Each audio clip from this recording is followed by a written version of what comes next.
Assalamualaikum warahmatullahi wabarakatuh. Perkenalkan, nama saya Ismail Ahyan Idris. Pada video ini saya semangat mau bercerita sebuah kisah yang para sahabatku.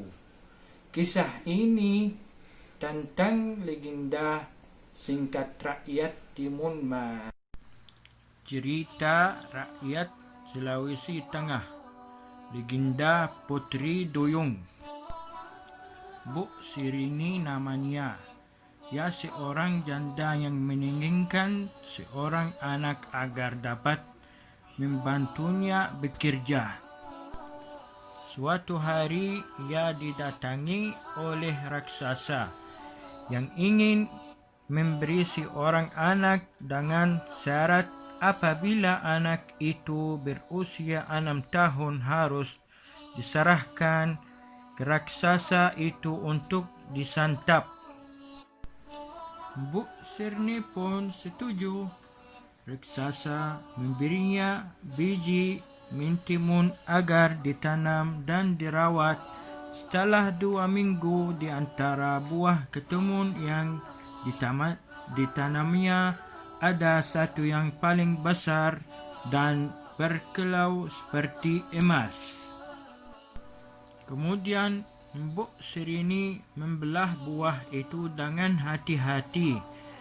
Ternyata isinya seorang bayi cantik yang diberi nama Timun Emas.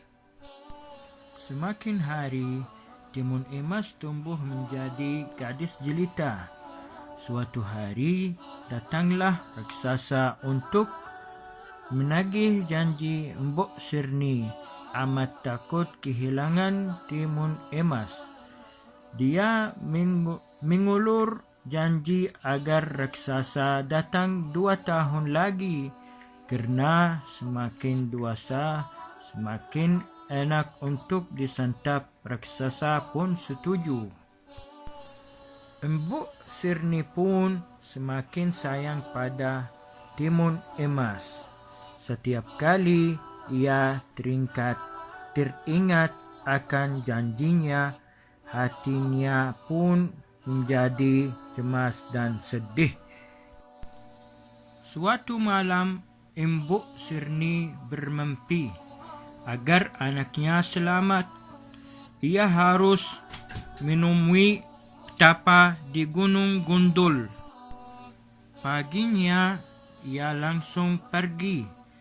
Di Gunung Gundul, ia bertemu seorang petapa yang memberinya 4 buah bungkusan kecil, yaitu biji mentimun, jarum, garam, dan terasi sebagai penangkal.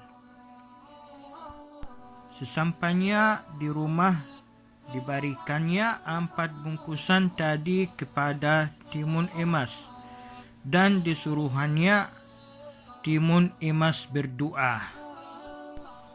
Paginya raksasa datang lagi untuk menagih janji. Timun Emas pun disuruh keluar lewat pintu belakang untuk Mbok Sirni. Raksasa pun mengejanga. Timun Emas pun teringat akan bungkusnya, maka ditabarnya biji mentimun. Sungguh ajaib, hutan menjadi ladang. Mentimun yang labit buahnya.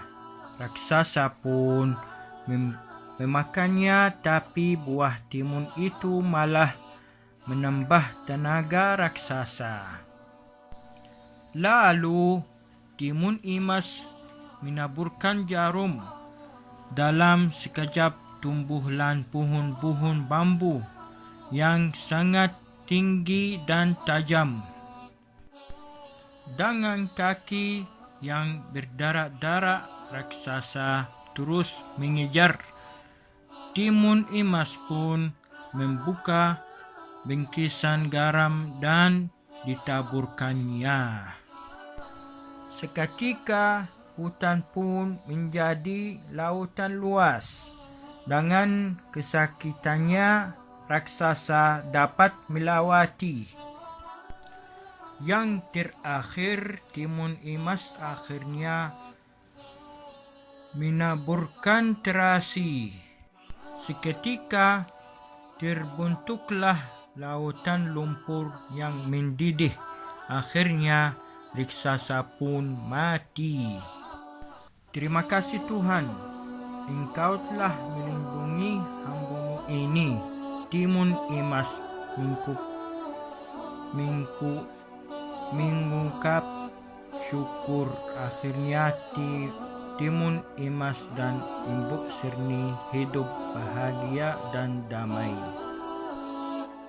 Semoga kisah ini bisa menghiburkan teman-teman, dan saya ucapkan terima kasih atas menyaksikan video ini. Bye. Wassalamualaikum warahmatullahi wabarakatuh.